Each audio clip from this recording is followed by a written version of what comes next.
Yeah, yeah. Just take us Yeah, sure. to that moment, the That moment. discovery of Dionne Warwick. On some level, your first soulful diva.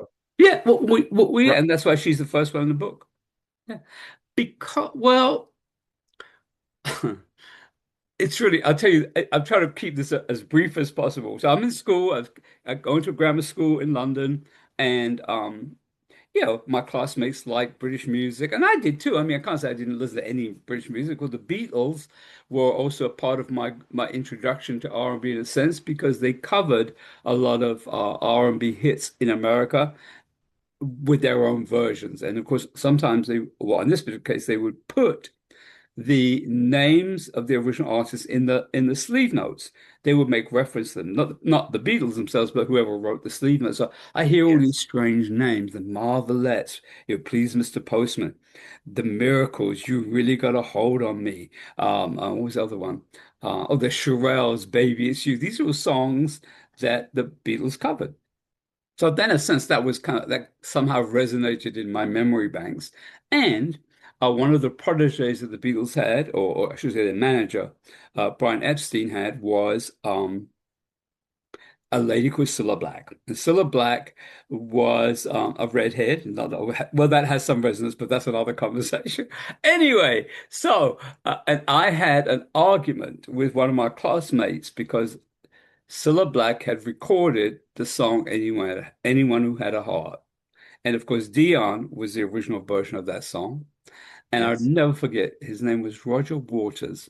And we didn't have a physical fight, but we got very strong Passionate. disagreement. Passionate. Disagreement. Yes. He's like, no, that Dion, because we call Dionne Warwick in England Dionne Warwick because of the way it's spelled. And anyway, Correct. another story. But yeah, Tomato, tomato. I got it. Yes. there you go, Patrick. Right there, right there. So anyway, the point being that I remember where we were in the classroom on a break, and we were talking about music. He said, "Well," he said, I like the original. The original is always the best." And I said, "Well." Yeah, I said, well, I like Cilla Black's version. He said, well, you only like that because there's a British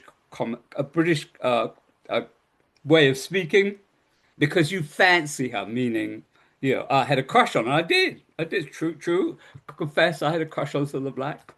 Um, and then, no, I don't like the Dion version. Got a trumpet in the middle. Anyway, all that aside, the follow-up recording of Dion in Britain and in America was Walk On By, and that was it.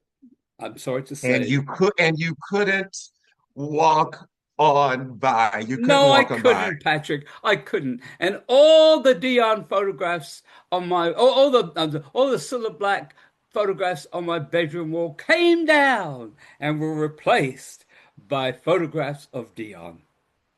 I love it. I love it. Well, you know, Dion's cousin Whitney Houston tried me. Oh yeah, She yeah. tried to get me to replace my Diana Wall. It didn't work, but she tried it. She tried.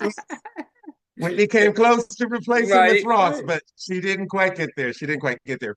You know, before we get too deep into the divas, because I want to really do a speed round and talk about Yes, just get a little something from you on each of them if I can. yes. Um, Soul music as a big part of your career, Mm. and then matters of the soul Yeah. are another kind of aspect of you.